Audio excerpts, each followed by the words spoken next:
بسم اللہ الرحمن الرحیم۔ السلام علیکم ورحمۃ اللہ وبرکاتہ۔ محترم سامعین کرام، بہت بڑی خبر آ رہی ہے مولانا توقیر رضا خان کی گرفتاری کے تعلق سے۔ ہولی تک نہیں ہوگی مولانا توقیر رضا خان کی گرفتاری۔ الہ آباد ہائی کورٹ نے 2010 کے بریلی فسادات کے ملزم مولانا توقیر رضا خان کو فوری راحت دی ہے۔ عدالت نے واضح کیا کہ ہولی کے موقع کے پیش نظر انہوں نے خود سپردگی کا موقع دیا ہے۔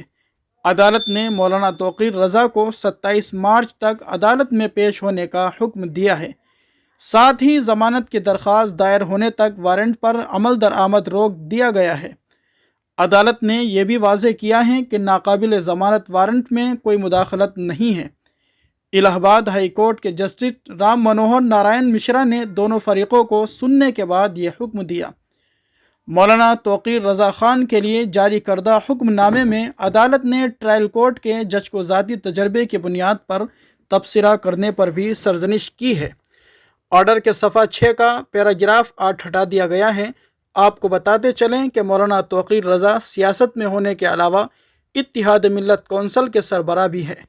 مولانا توقیر رضا پر 2010 میں بریلی میں فسادات بھڑکانے کا الزام ہے۔ بریلی کی عدالت نے اس معاملے میں مولانا توقیر رضا کو ملزم مانتے ہوئے CRPC کی دفعہ 319 کے تحت سمن جاری کیا تھا۔ عدم پیشی کے باعث عدالت نے وارنٹ گرفتاری جاری کیے، تاہم توقیر رضا عدالت میں پیش نہیں ہوئے۔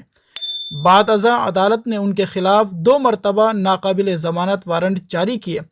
سمن اور غیر ضمانتی وارنٹ کے خلاف الہ آباد ہائی کورٹ میں درخواست دائر کی گئی تھی۔ محترم سامعین کرام، یہ تھا وہ خلاصہ مولانا توقیر رضا خان کے تعلق سے جو ہم نے آپ کے سامنے بیان کیا۔